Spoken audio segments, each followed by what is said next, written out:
Hello everyone, I'm Lindsay Satterfield, productivity trainer and coach, and I'm here to follow up on a technique that I shared last week about how to prioritize on the fly.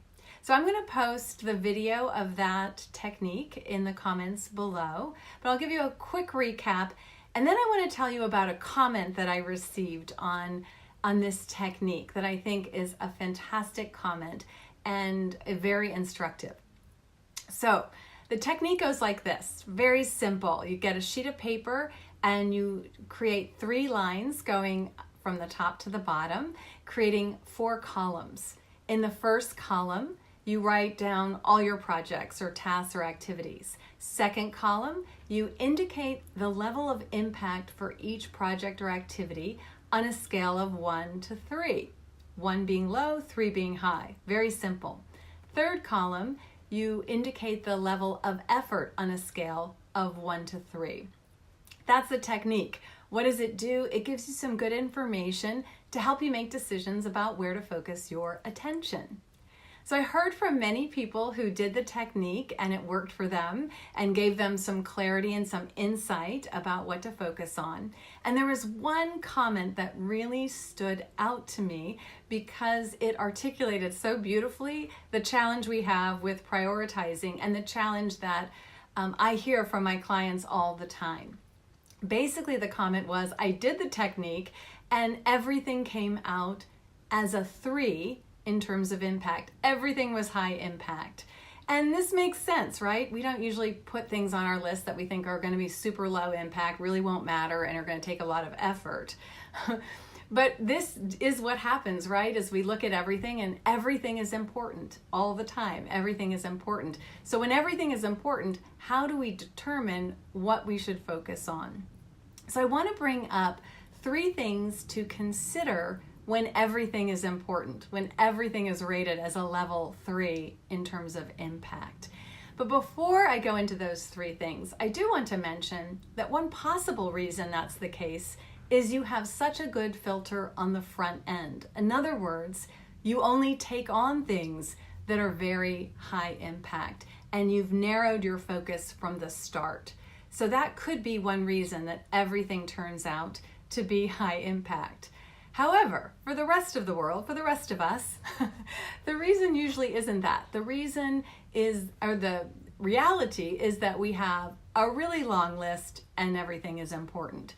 So if that is something you've ever been up against, here are 3 things you can consider. So the first is goal clarity. So oftentimes we don't have clear goals. And when you're measuring impact, what we're measuring impact about is related to their ability to help us make impact on that goal, right? Progress towards that goal.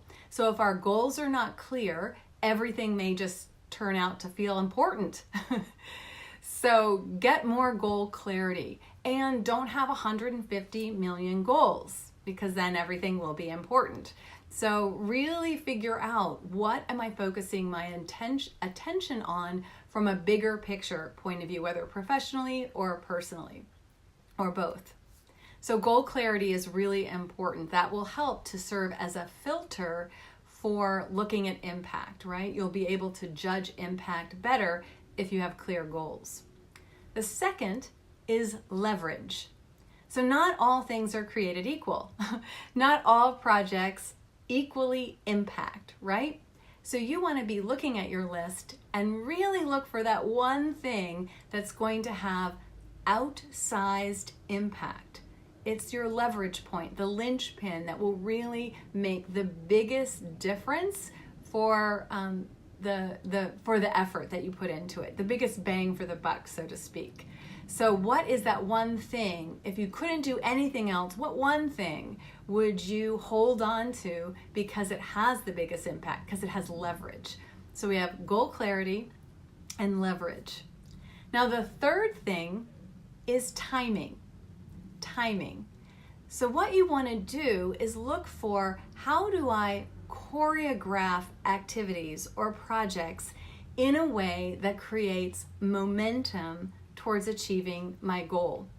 Now, a lot of times there are a lot of projects that can impact positively our goals, get us to our goals.